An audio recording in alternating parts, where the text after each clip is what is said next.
This video was originally broadcast live on Twitch during Decaf Jedi's first year as a streamer. Expect janky video, questionable audio, and the usual poor gameplay. Enjoy! Hey everyone, welcome to Retro Adventure Wednesday. Tonight we are going to be streaming Space Quest 6, but not Space Quest 6 the full game. We are going to be streaming Space Quest 6 the demo. Hey out there, glad to see you've already got some people joining us. This is a really fun artifact of Sierra history. It's a demo that was released, I guess, in 1995 for Space Quest 6, and it's somewhat, if not unique, rare in the Sierra catalog in the sense that it has its own puzzles, its own standalone storyline, has voice work that was recorded specifically just for the demo. Really, the only other Sierra game I can think of off the top of my head that followed this pattern was Freddy Farkas' Frontier Pharmacist, which also had its own standalone demo. Probably no coincidence that Josh Mandel was a key figure in working on both of those projects. So this is exciting. We have a little bit of an oddity. I found my copy of it on an old demo CD for the Imagination Network. And I guess I uploaded it to the web at my Space Quest website circa 1996. And I'm pretty sure it's my copy that's been sort of populated around the internet over the last 25 years or so. So that's an interesting little connection I have to it as well. I think it was also maybe bundled with Phantasmagoria. It's weird. It was released at a time when distributing demos was sort of a challenging process. It wasn't easy to get them out there necessarily. And this is a fun little piece of Sierra history. So I won't delay too much longer. Oh, wow.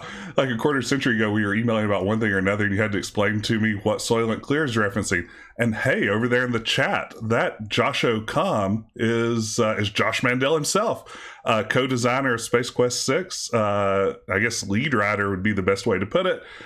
This is awesome. I'm so glad you could join us. I set up the Josho signal yesterday, hoping he might be able to drop by, and this is a super awesome surprise. So yeah, it's great to see you here. We're gonna have some fun. I won't delay any longer though, and please, Josh, jump in, share trivia, let us know how this demo came to be, because it's pretty cool.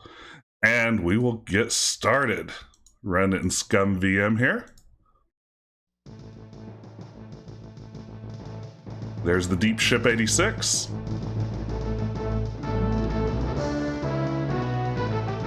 I tried calling this 800 number earlier today because I thought it'd be funny if I dialed it on air and it turned out to be like a, Italian restaurant or something like that. Now, not the case. Nobody picks up. Through a series of events too humiliating to explain a mere demo, Roger Wilco once again finds himself doing those duties for which he seems to have been born and misbred, cleaning up after the rest of the universe. As we begin our demo, we find Roger floating outside the main view screen of the DeepShip 86, the ship to which Roger is currently assigned. While it floats squeegeeing micronats and comet entrails away, DeepShip 86 is approached by a most unusual craft. As is so often the case, Roger goes unnoticed, something. Odd characters materialize on the bridge and convert the crew to small dessert-type spheres of some sort. While watching carefully and nearly soiling his suit, he ventures inside. And not because he's so brave, he only has so much oxygen. How will he save his sorry carcass this time? While playing our interactive demo, use icons to select functions and cursor placement to make things happen. There are several puzzles to be solved. If you get bored, select the control button and from there select quit. But you better not.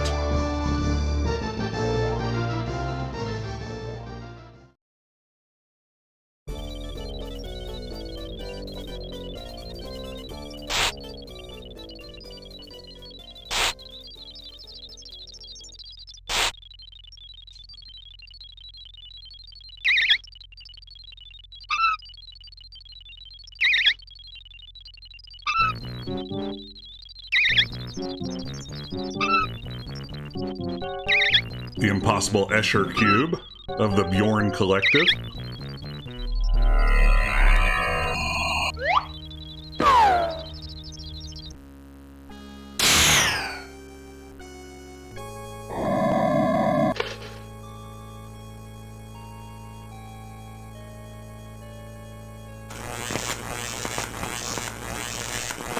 I guess I'm the only crew member who hasn't been transformed into a scoop of lemon sorbet.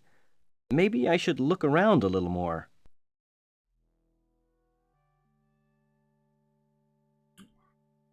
All right, and that gets our demo underway. The crew of the DeepShip 86 has been transformed into scoops of lemon sorbet by the Bjorn. Since Josh is here, this is my opportunity to ask a question I've wanted to know the answer to since, 1995. Are the Bjorn a reference to Swedish tennis star Bjorn Borg?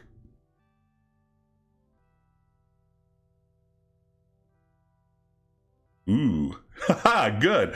I've always wanted to know that. Now all my questions are answered. I'm done for now. That's great. All I wanted to know is that was a Bjorn Borg reference. This refueling pillar signifies parking section F8. Instead of F8, this post used to have a picture of a large cartoon mouse, but Starcon removed it after being threatened with legal action by the same company that lost its shirt on Andromeda Disney, the first amusement park on Andromeda. A little bit of a Euro Disney burn there. One thing I really love about Space Quest 6, and this demo really shows it off, not only, of course, the great voice acting of Gary Owens, but there are so many hotspots in this game. Virtually everything in the game that you can think of to interact with, you can interact with it with one or more icons. It's pretty wonderful. You won't be doing any refueling around here, bub. Not since you were caught smoking while filling the O2 tanks. It doesn't have time to support the ship and you at the same time. It's a tall, solidly built, sturdy support that simply stands there 24 hours a day and unflinchingly does its part to maintain the integrity of the ship. So what would you have in common to talk about? So all of this dialogue just for this one support pillar.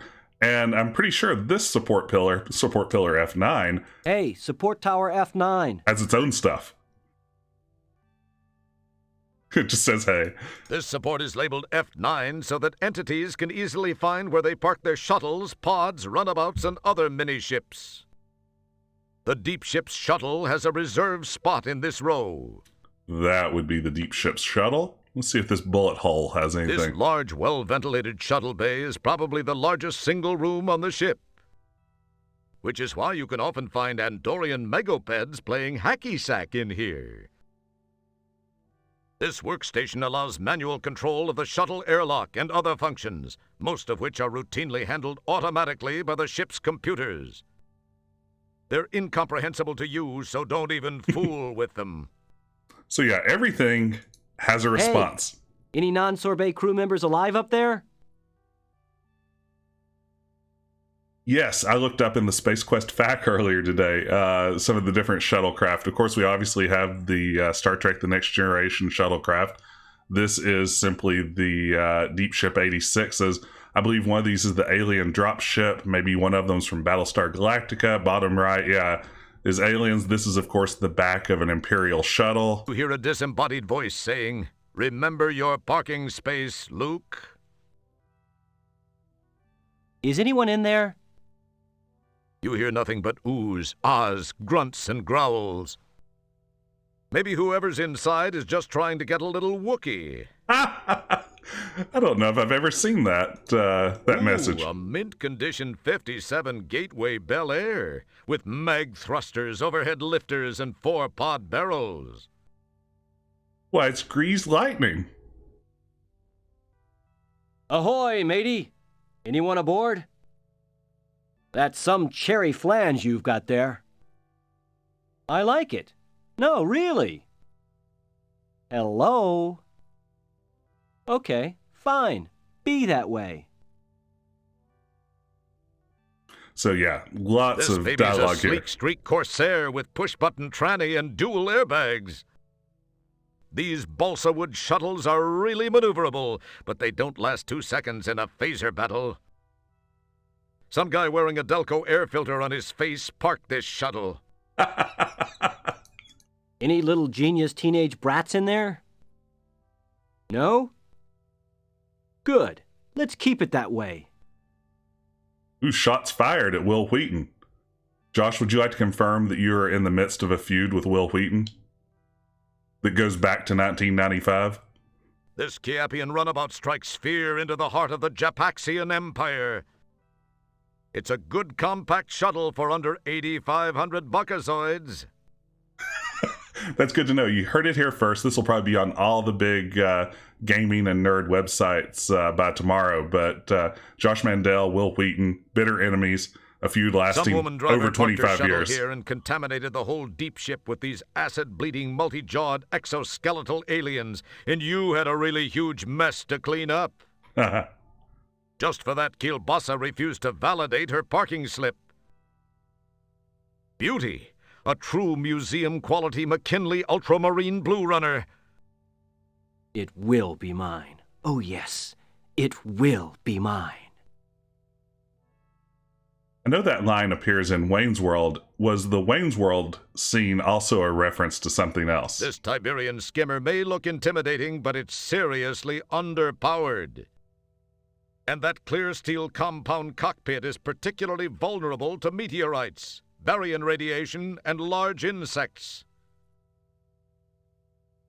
Okay, let's hop into DeepShip 86's shuttle. That'll be the only one we can enter here in the demo or in the game. Oh wow, an Alan Sherman reference. All right. We won't be sitting in these seats. At least, not in the demo. This is fun. I really love that there is actual voice work recorded for the demo. Was that a tough sell to Sierra? I imagine every word that's spoken into a microphone adds to the budget of a project. Did you have to sell this idea of standalone demos, or were the folks at Sierra into it? Was it something they wanted to experiment with, Josh? If you don't mind sharing. If you recall correctly, this thickly shielded conduit routes the plasma runoff into the reintegration chamber. It's either that or the hot water. You see, this loving detail, the idea that you would have this hose here, which just looks like part of the background, and would actually assign dialogue to it. Despite the tremendously high heat of whatever's in this pipe, it's cold to the touch, thanks to 100 micro-thin layers of expanded octostyrene polymer. Oops. I guess it's too late for that. The shuttle feels flimsy. You're not that thirsty.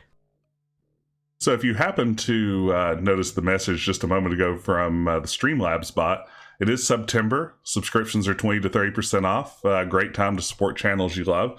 Also, I would remind everyone, especially if you're new to the channel, you can hover over the video window in Twitch and use the sticker function to slap a fun sticker directly onto the stream and interact that way. I've made some custom Space Quest stickers for tonight's stream, so for a few bits you can interrupt it with Gary Owens appearing on screen. You can bring up a Roger Wilco image. You can even get the Astro Chicken theme to play. So all kinds of fun options to disrupt what's going on. And hey, Josh says, yeah, it was a hard sell to get these standalone demos made.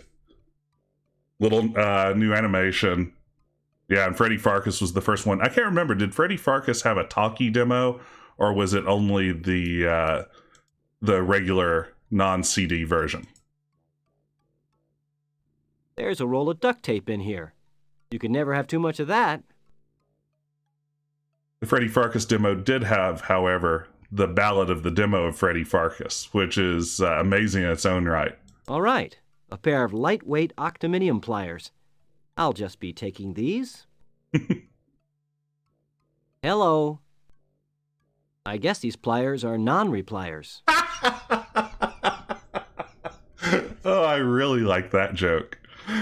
Oh, that's good. It's self-adhesive. I don't really need to lick it. Again, interactions for everything. Most games would just say, I don't want to eat that. A janitor never runs out of uses for duct tape. I'll just help myself to this roll. Surely no one will miss these pliers, since everyone around here is busy being lemon sorbet.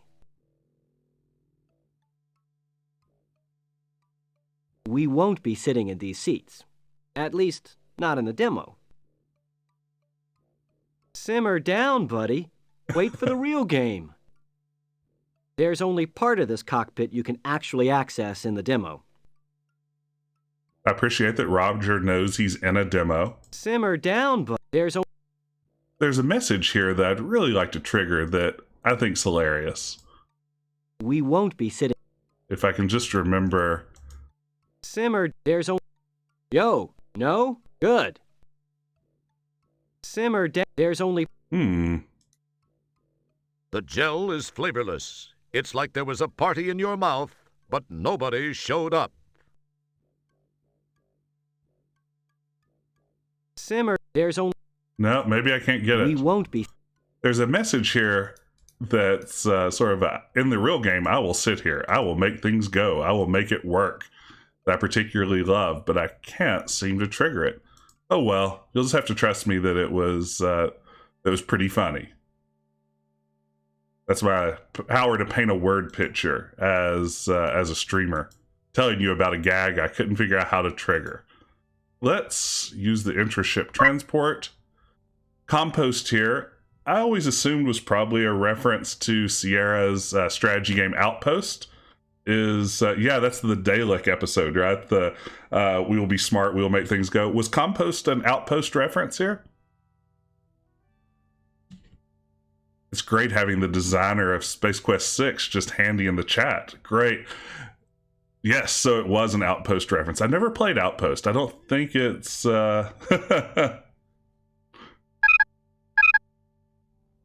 Okay, confirm transport. Let's get sucked through the pneumatic tubes. Okay, lots of fun stuff here in Roger's quarters. And I'm just going to go ahead and trigger a couple of my favorite messages in Space Quest history. Why do all these starships come with shimmery sheets? What's so futuristic and wonderful about shimmery sheets? They wake you up at night. They're cold and slippery. And the worst thing is getting up every morning with sequins imprinted all over your face. What's up with that? The shimmery sheets bit is very good. Also, I love this message. Leave them where they are. They're positioned just right for making it appear as though you simply dissolved into your bed. That's trying to interact with the boots. Okay, all kinds of Space Quest Easter eggs scattered all over this room. Say it's the old hint book you found in the bargain bin at the software store in Space Quest 4. You won't need that hint book. You've already won Space Quest 4. This table is supposed to be used for paperwork and gracious dining. Since you do neither, you found it makes a great place to stash all this junk you've collected over the years. Ooh, it's your old Autobucks card from your shopping spree at the Galaxy Galleria after you saved the latex babes from that hideous sea slug in Space Quest 4. It's expired, unfortunately, but then you don't need much money aboard the DeepShip. This table is supposed to... Oops. Wow, it's the old translating gadget you used to communicate with the subterranean alien back on the planet Corona in Space Quest 1. Too bad they don't make those little dilithium watch batteries anymore. The translating gadget is a deep cut. I like that. It's your old Labion Terror Beast mating whistle from Space Quest 2. That thing got us into a lot of trouble during the series. You won't be needing the whistle. Whoa, it's the star generator remote control you found aboard the Sarian ship during Space Quest 1. Hey, it's the Pocket Pal terminal you filched from an abandoned land speeder on Xenon during Space Quest 4. I like the level of detail there. It's a discarded cigar stub from the Galaxy Galleria in Space Quest 4. How many years has Roger been carrying that around? Hey, here's that pack of matches you stole from the Eulance Flats bar when you returned to Space Quest 1 during the time travel sequence in Space Quest 4. Wow, it's your official employment rejection letter from Sierra Online at the end of Space Quest 3. Okay, It just says, not a chance. And it's signed by Ken Williams. Nice stroll down memory lane. Of course, here. Holy cow! It's your Golden Mop Award for your feats of daring do in Space Quest 1. That mop is a piece of your history. You would no sooner carry it around than you would your cigar butt. So, all kinds of stuff to look at in this room. It's a medical reference of janitor-specific ailments, diseases of the genitalia. Even Gary Owens laughed at the end of that. Let's get that again. Listen to his little chuckle toward the end. It's a medical reference of janitor-specific ailments, diseases of the genitalia. I imagine working with someone who is on Laugh-In and managing to evoke a little chuckle out of them has to be a real career highlight. It's a picture entitled Rocket Ship to the Moon. Now, if you could only figure out what the heck a moon is. So Josh, as designer on a project like this, did you get to work with the voice talent? Did you do directing, or was that in a producer's hands? How did that tend to shake out at Sierra? Your quarters are cozy and intimate, yet spacious. That's one of the advantages of living in a converted cargo hold. This lovely kryptonite mood lamp casts a cool glow over the room. I'm moving slowly through this. This demo doesn't take long. We could have been done with it 10 minutes ago, but I feel like eventually I'll get around to streaming the entire Space Quest 6, but this felt like a really good excuse just to really enjoy a lot of this riding, especially since we have the rider here. This poor dresser hasn't worked right since they hauled it on board. Wait, were you looking at yourself or at the bureau?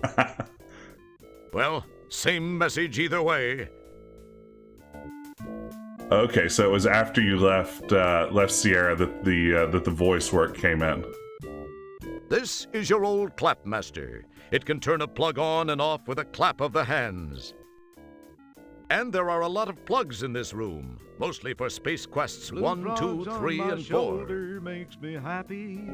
Hey, there's the Gary Owens sticker slapped onto the screen now. Blue frogs on my shoulder make me happy. That strange Easter egg missing message from Space Quest 4. Thank you for slapping a sticker. You yank on the clapmaster's cord till it pops out of the wall, and you shove it all into your pocket. So if you're just joining us, we are playing the demo for Space Quest 6. It reuses the locations from the actual game, but with an all-new storyline, new puzzles, lots of new fun to be had. And we're lucky enough to be joined in the chat by Josh Mandel, the co-designer and writer for Space Quest 6, as well as a bunch of other Sierra games. And his writing is on full display here. We've got so many fun messages. Some of the best lines, I think, that we see wearing the Space Quest series. So your kitchen is in here, super fun, complete with garbage disposal, solid waste regenerator, and cockroaches. Okay, so what we need to do here, let's go to control. I don't think I can save in the demo. Do you really need to save in this demo? I think not. To know more about Space Quest 6, buy the game. I like the hard sell here. So hopefully this won't kill me, but let's try to grab this. Oh geez, I guess one must be careful about where one lets one's digits probe. Okay, so we gotta try again. So what we need to do here is go into our pockets, and if I know Space Quest 6, there should be lots of fun messages for combining inventory items together. Pressing the broken clapmaster against the duct tape didn't help. Oh well, sometimes you just have to try these things. Nothing Whacking the clapmaster against the pliers a few times doesn't seem to help. Okay, what we actually need to do here. I think I'll try imitating some of the smarter maintenance engineers I've observed through the years and wrap the duct tape around the pliers' handles.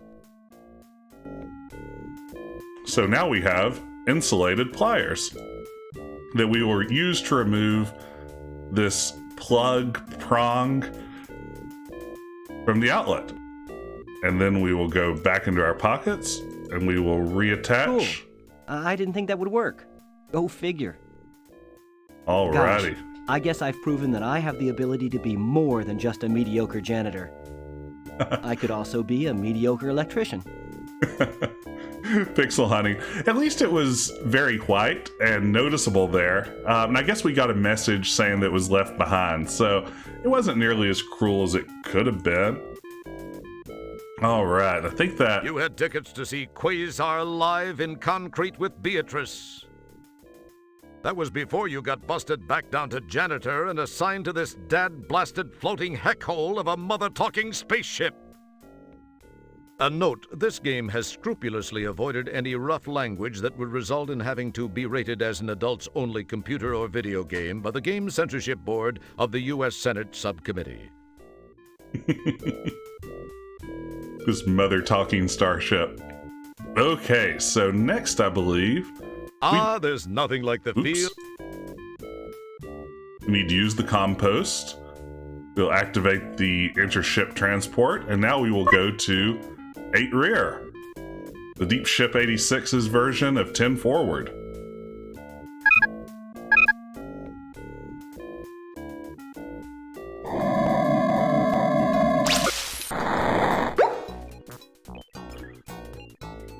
So, Josh, I know that Space Quest 6 went through a few different titles along the way. I guess at one point it was wearing Corpseman Santiago as Roger Wilco. I know it was advertised here and there as Entered Space before settling on the Spinal Frontier. I'm curious, were there ever any ideas for plot lines, or was it always sort of the inner space, Roger gets shrunk down and goes into the human body sort of plot that you sailed on from the start? This view screen lets 8 rear patrons watch the subspace transmissions of Major League Hairball games, Monday Night Bunyan Ball, and the occasional pay-per-view Orat fights. I'd watch an Orat fight. I'd better not mess with it. I'll be the one who has to clean it later anyway, so I may as well save myself some work. When you were pitching for Space Quest 5, was it still at Sierra at Oakhurst, or was it already sort of being sent in the direction of Dynamics? What was up with that at that time? You lick a little dust off the screen. Ah, gotcha. Tangy.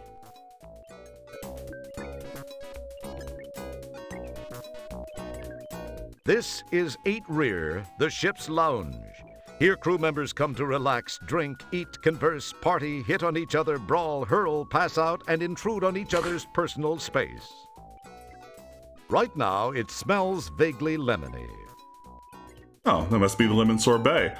In the actual game, of course, Circuit Sydney is hanging out here. He will literally lend you his arm. If you come into this room in the actual game on October 31st, Circuit Sydney's head will detach from his body and float around the room and follow you as an interesting little Easter egg.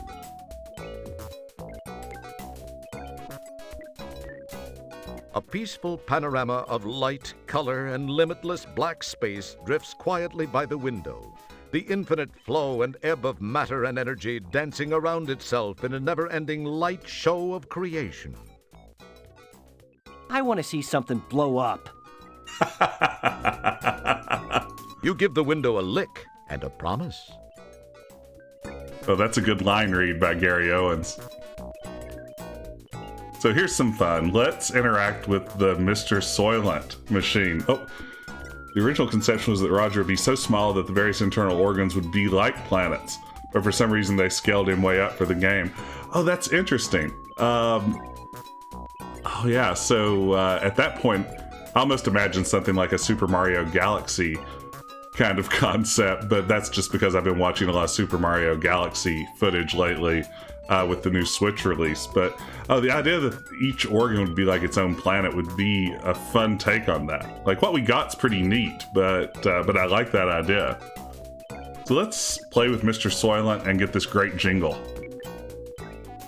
This world's a great big ball of dirt with 50 billion souls who like to sit around and veg down in the dark like moles.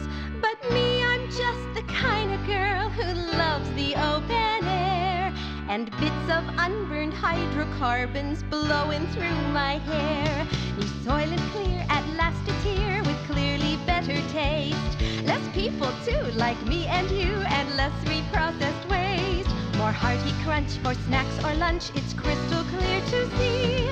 New Soylent Clear, the last frontier for folks like you and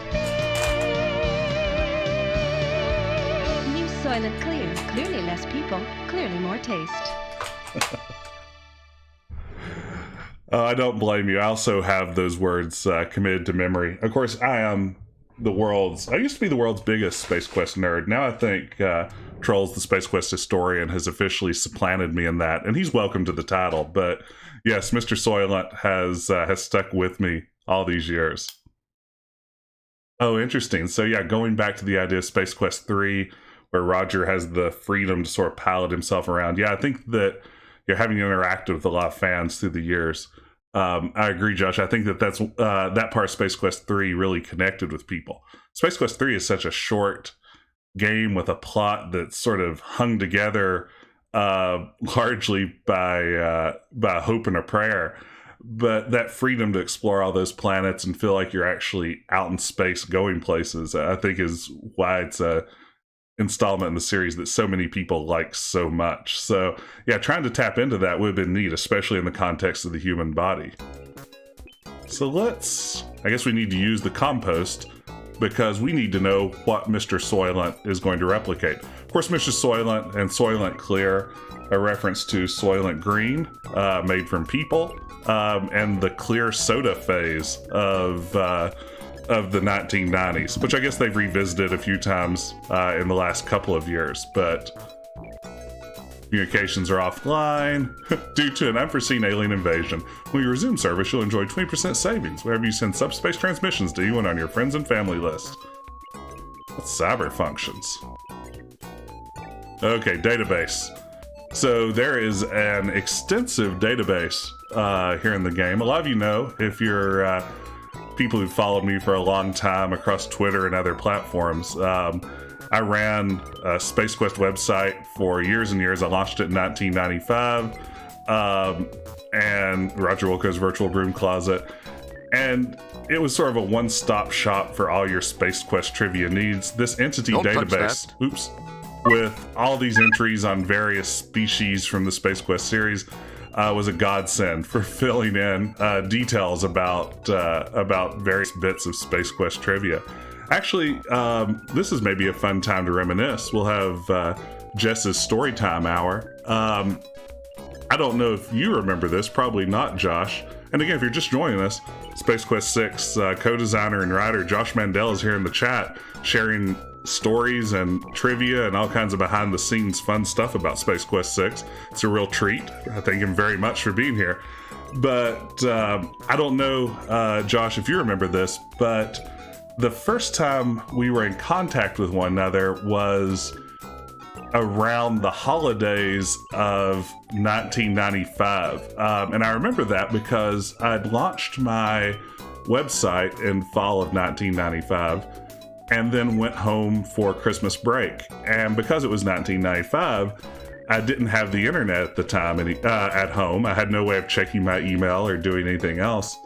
So I actually called my friend who ran the ISP where my email account was located on the phone, a landline, and had him read my emails to me over the phone line. And as he was reading through them, this is pretty great, right? Calling someone to read your emails to you. Like third or fourth in my inbox was an email from you, Josh, and you were sort of filling me in on some details about the whole the design question on Space Quest 6, or where you had come into the project and ultimately exited. And it was the first time I've been in touch with anyone from Sierra, anyone from the game industry. And I literally got in my car and I drove 2 hours to the ISP's office so I could sit down and actually write an email back to you thanking you for getting in touch with me. And I probably asked you like 9,000 questions, just like I'm doing tonight. But yeah, that's how I remember my first encounter with anyone from the Sierra family, and it was a pretty decent Christmas present, I have to say. So thanks for shooting me an email back then and being kind enough to respond to God knows how many since then. So that's enough of that. Let's look at Oh, wow. Yeah, that'd be a lot for a demo, a DNA sequencer. Let's go back and look at known races. Let's pull up the Bjorn. The Bjorn, a race of half-humanoid, half-kitchen appliance creatures, are the scourge of the known universe. The Bjorn seek out civilizations in order to assimilate them. Sounds familiar? The collected knowledge of each civilization is then applied to the task of creating newer, shinier kitchen appliances. This is how the Presto hot dogger and the Daisy Sillamil were invented. The leader of the Bjorn is the toaster-skulled No-Cuticlus. No cuticles, I guess. No cuticles. StarCon has posted a reward for the deactivation of no cuticles, who may be recognized by a socket just below the anterior crust control.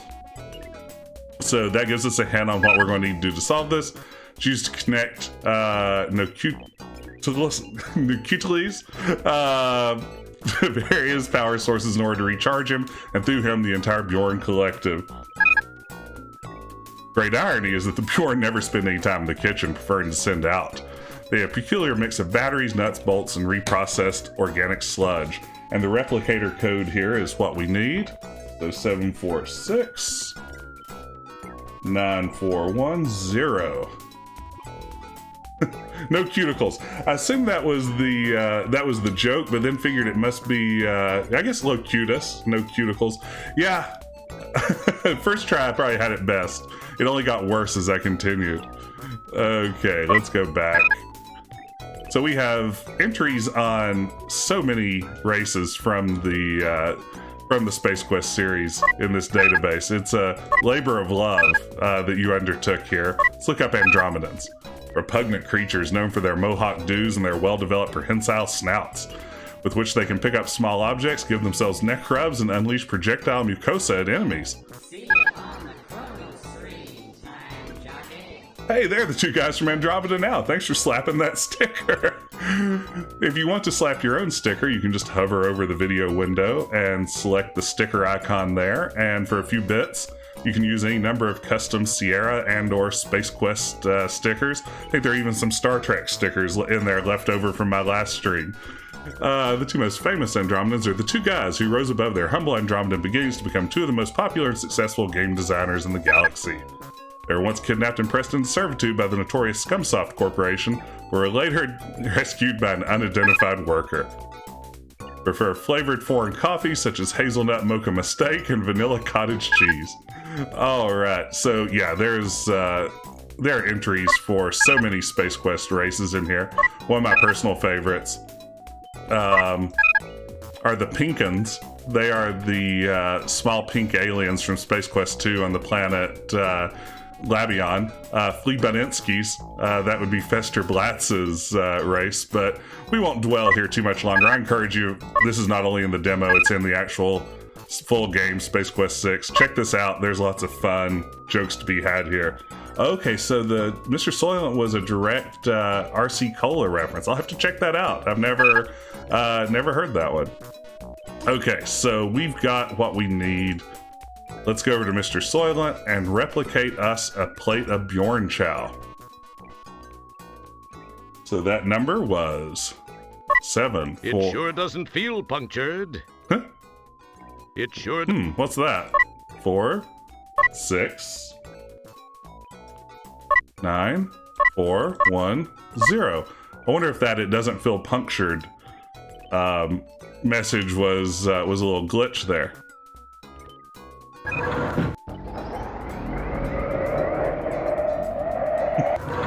I like that it seems to have been transported in from some alternate dimension. A jiggling, fragrant, lumpy mass of Bjorn Chow. Are you trying to talk to that mess?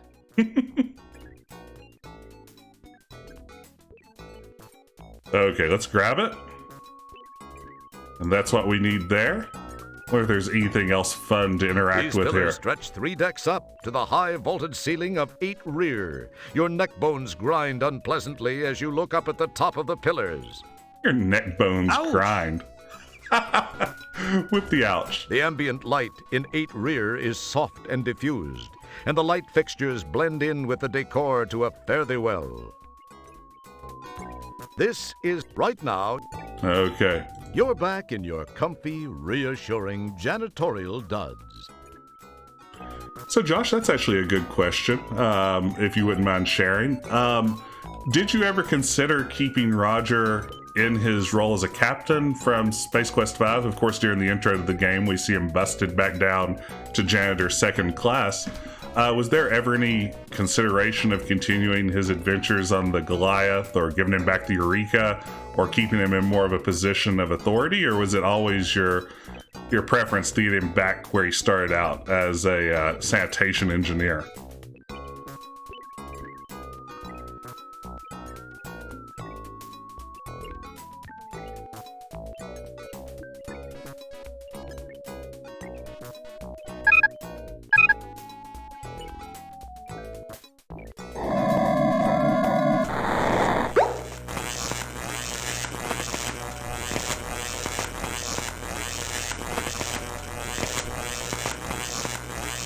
Gotcha. Yeah, that is that Roger as a captain just didn't quite fit with the Roger we knew.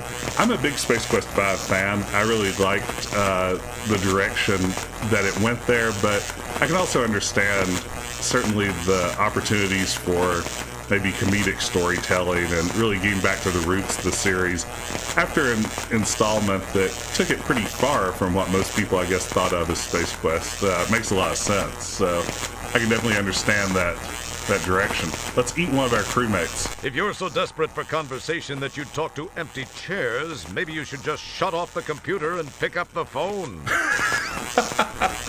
I'm not even talking to empty chairs. I'm just talking to people on the other end of a stream. That's cold-hearted, Space Quest 6. Just so you know, I think you make a lousy commander. You're impatient, gruff, rude, crude, and barely housebroken. I like you much better as sorbet. This way, you're pleasant and lemony, with no aftertaste and just a hint of mint. I hope you don't remember any of what I said when and if I rescue you. That's great. I like here that, much like the Borg in Star Trek, since we're no threat to no cuticles, that he is not bothering to turn around and pay attention to us. Having suddenly been reduced to an orthogonal block of semi-organic packing material, the communications officer is in a pensive mood and doesn't wish to talk to me. Oh well, he wasn't a very good conversationalist anyway.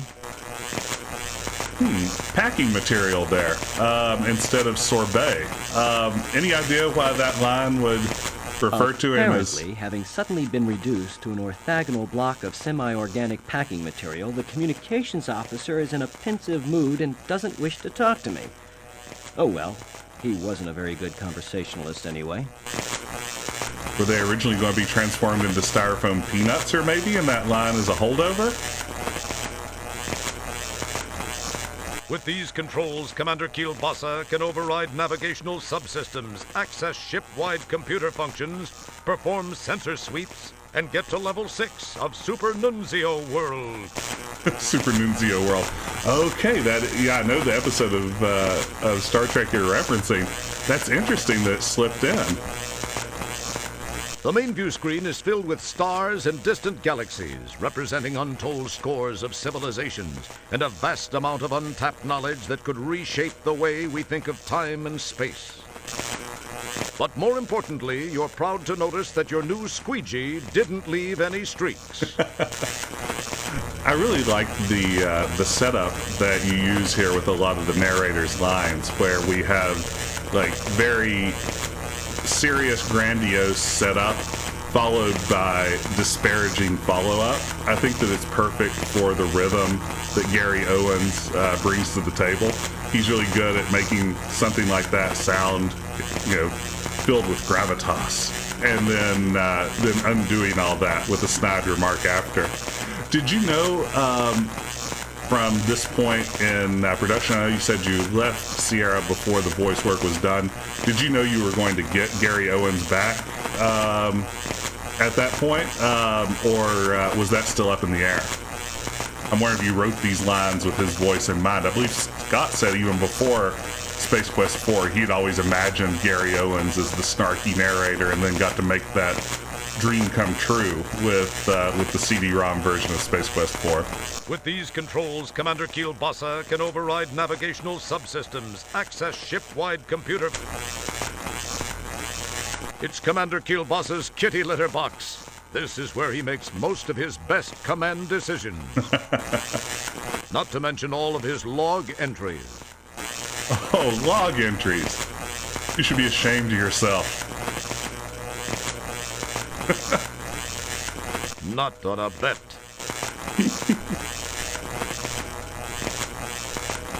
Feels plush and comfy. Maybe if you get to be a captain again someday, you'll get a nice scratching post command center like this one. Yeah, and you'll be on the cover of JQ. Maybe that's not a good idea. He might want to assimilate me. No, I sure don't want to draw his attention. I'll just let him do whatever he's doing, which appears to be sucking all the data off the ship's hard drive. Maybe that's not a... Let's look at him. This appears to be the head Bjorn.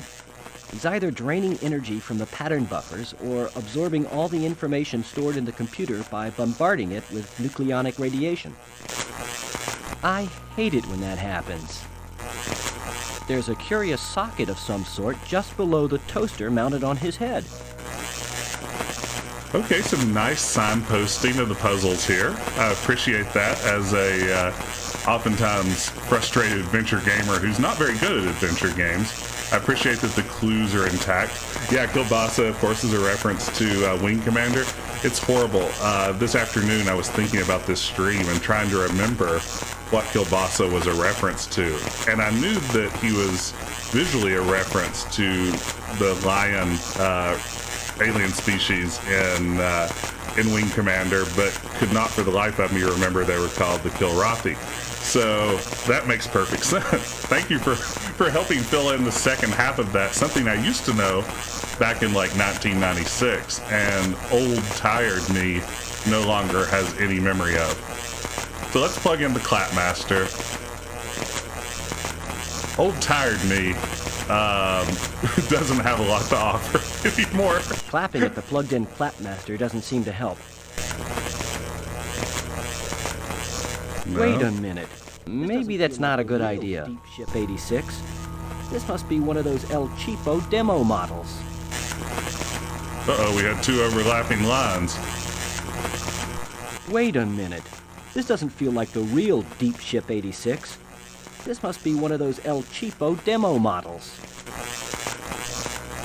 So can we pick up the plug? Clapping at the plugged-in...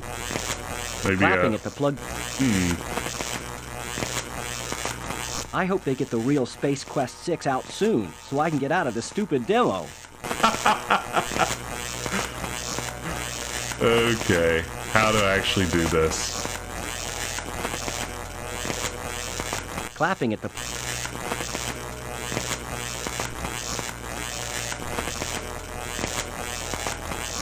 Clapping at the... If only I'd written a walkthrough for this back in 1995, I could look at it right now. Oh wait, I did. Young, fresh-faced, 18-year-old me anticipated this moment and anticipated someday streaming it live over the internet and having a phone in his hand that he could use to look up the answer to this final puzzle and figure out what I'm doing wrong. All of that I put in motion 25 years ago to bring us to this moment. Okay, writing in 1995, I say, when Roger arrives on the bridge, the Bjorn, sensibly not viewing Roger as a threat, will ignore him. Use the Clapmaster on the power outlet on Commander Kielbasa's command chair. Then, oh, the Bjorn Chow. Come on. Of course the Bjorn Chow. Thank you, 1995 Jess. You're the real hero. Excellent guess, Kreskin. Wrong, but excellent. One of my favorite messages from Space Quest 6. It probably seemed like a good idea to you. Excellent. As cool as it would be to interface these two items, no good would come of it.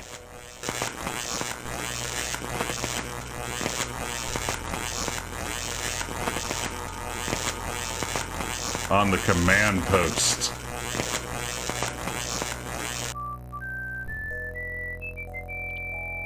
Roger whistling his own theme song.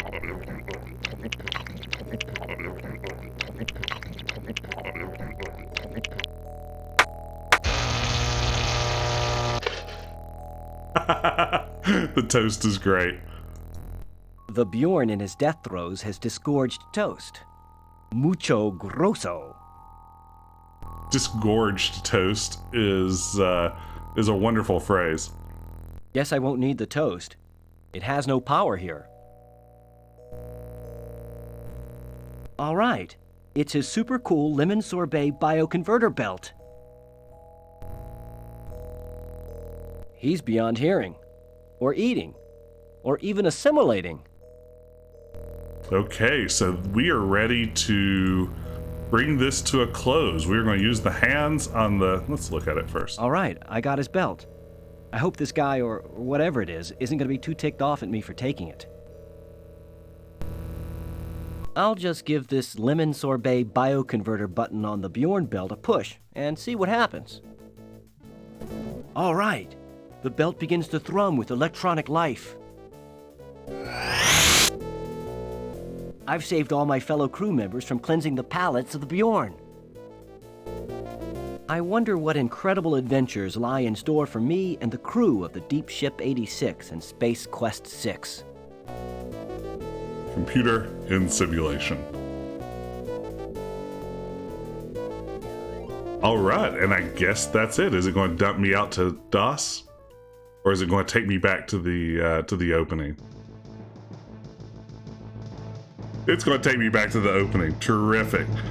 All right, so thank you everyone for joining for tonight's playthrough of the Space Quest 6 interactive demo, and thanks especially to Josh Mandel for stopping by to share this with us. I'm a huge fan of Josh's work. Some of y'all know that I've also made a few adventure games along the way, and Josh's work has been a huge inspiration to me. I love just the level of attention to detail, the fact that nearly everything has its own response written in, that there's so much just love and attention that goes into the games that Josh works on. And when I've made my own adventure games, I try to, in my own limited way, copy that as much as possible. I think Space Quest 6, maybe it's overlooked sometimes. There is a lot to enjoy about it. The demo for me, in some ways, is like the perfect little bite-sized piece of it. It really got me excited to play Space Quest 6 when I played it for the first time back in 1995. And yeah, having Josh here tonight to share trivia about it and just enjoy it and let me brag on his game to him is a real pleasure. I don't know if Josh has a minute or two before he has to go, but if anyone here watching wants to throw out any questions, Josh, could you stick around just in case? Does anyone have any other questions about Space Quest, Freddy Farkas, Callahan's Cross Time Saloon? Josh, you did a lot of the writing on Laura Bow 2, is that correct? You had your hands, and of course, involved in a lot of Sierra games along the way. You even contributed, I guess, some gags here and there to Space Quest 4. So yeah, if anyone has any questions for Josh, feel free to put them in the chat. We can stretch this out another minute or two. We got an hour out of the Space Quest 6 demo. That's not too bad.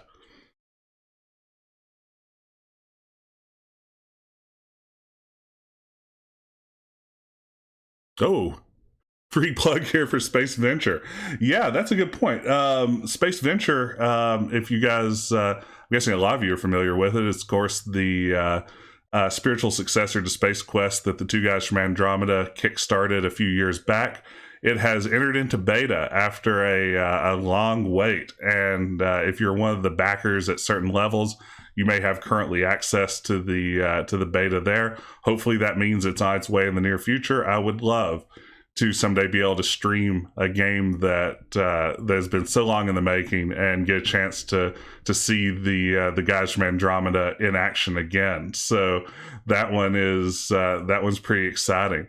Yeah, I'm trying to think, what other burning questions do I have about Space Quest 6? Oh, I know. This is something that we used to debate all the time back on the message forums back in the late 1990s. Stellar Santiago, is she meant to be human, or in that one close-up scene where her forehead is kind of wrinkly looking, is it wrinkly because she's worried, or wrinkly because she's an alien from Star Trek The Next Generation and all of them have wrinkly foreheads? I know this is what everyone tuned in for. The answer as to whether or not Stellar Santiago is human or Xenonian or whatever we would call that species in the outer space universe of Space Quest. Can't wait. The anticipation's building. She's meant to be human. I was shocked when I saw her forehead. They're making her sort of Klingon-esque. That's interesting. And I believe you've talked about this before. Stellar, who of course is a character who figures pretty prominently in Space Quest 6. I believe you said before she wasn't necessarily intended as a new love interest for Roger, right? Just a friend. Is that correct?